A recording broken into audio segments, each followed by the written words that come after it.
Secure internal communication. What it is, it's a proprietary technology invented by Checkpoint to basically do one thing. It needs to establish a trusted connection between Checkpoint products. And once you establish that connection, you gonna be able to install a policy from the management server to the gateway and send out logs from the gateway to the management server.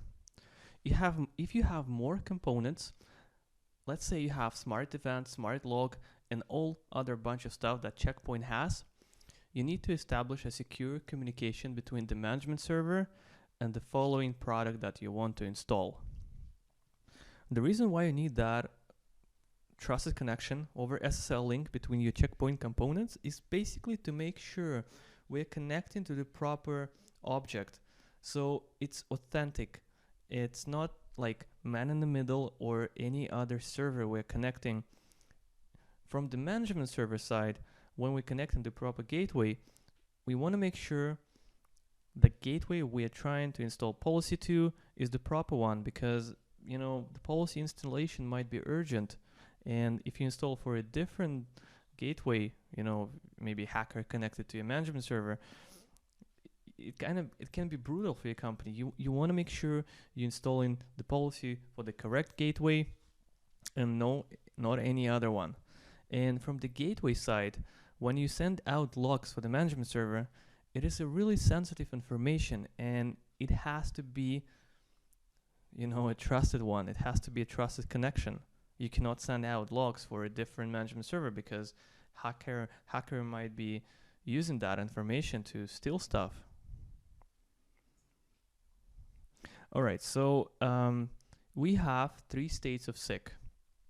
The first one is communicating. When you see that message on the management server side, it's only going to be actually one side. When you see that message, communicating, means everything is fine.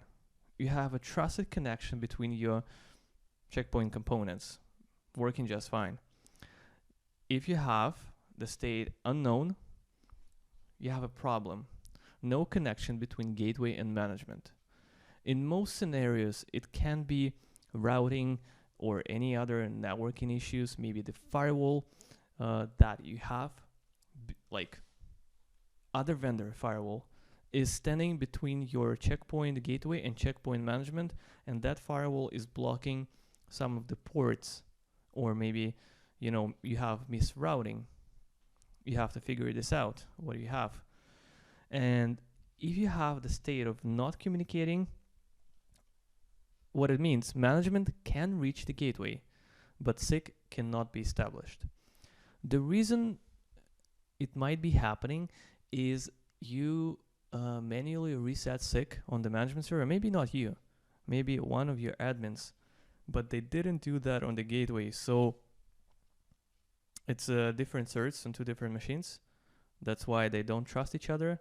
That's why I have that message. It's one of the reasons why it might be happening. All right, ports used by SIG. That information might be a little bit deep dive, but these are the ports that are used for SIG technology to work. I'm not gonna just read them all. You just screenshot in case you need that in your, troubleshooting in your environment.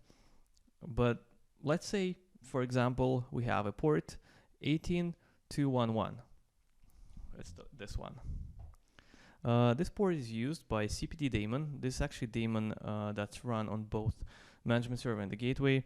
It basically used to initialize SIG the first time, time connect from the management server to the gateway. If you have like any other vendor firewall standing between Checkpoint management, Checkpoint gateway, and if it blocks this traffic, blocks this port, you're gonna have that message, unknown, no connection between gateway and management. That information can be useful if you're troubleshooting like connection between your Checkpoint components, because it's not only Checkpoint side where the problem can be. It can be different thousand of different issues that might be blocking the traffic between these components. Just keep this in mind. That information going to be really useful for you in the future.